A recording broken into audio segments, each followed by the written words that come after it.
قسمت 10 شبکه چاپیون رو مشاهده می‌کنید.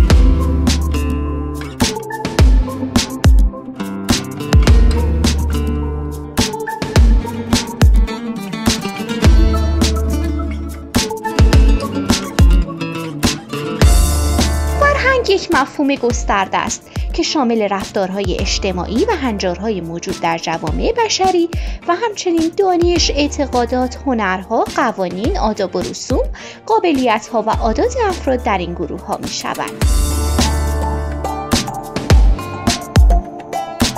خب این اطلاعاتی بود که از ویکی‌پدیای فارسی در رابطه با فرهنگ پیدا کردم. ولی فرهنگ درست چیه و غلط کدومه؟ بیاین با یه مثال بیشتر توضیح بدیم.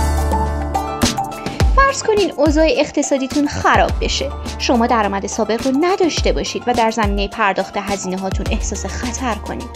در این مورد چطور فکر میکنید و چطور رفتار میکنید؟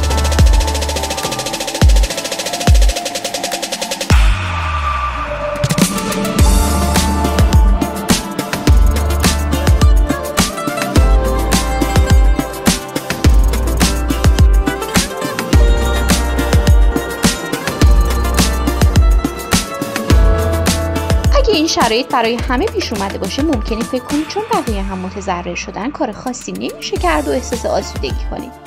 این یک فرهنگ غلطه.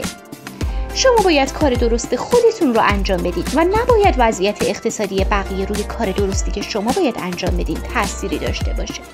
یا اینکه مثلا فکر کنید رقباتون در حال پیشرفت هستن. شما از ابزارهایی که دارین برای ضربه زدن به اونا استفاده میکنید. اینم یه فرهنگ غلط دیگه هست. ضربه زدن به رقباتون با فرض موفق شدن شما هیچ تأثیری روی بهبود کار شما نمیذاره. بهتره روی کار خودتون تمرکز کنین. مشکلاتی که باعث شد از رقیبتون عقب بیفتین رو برطرف کنین. این مواردی که گفتم هیچ ربطی به تحصیلات و یا سطح ثروت یک شخص نداره. متاسفانه فرهنگ غلط خیلیایی شده که به ظاهر تحصیلات بالایی دارن و از قشر مرفه محسوب میشن. امیدوارم روزی برسه که همه ما تمرکزمون فقط و فقط روی کار خودمون باشه. تا قسمت بعدی، خدا نگهدار.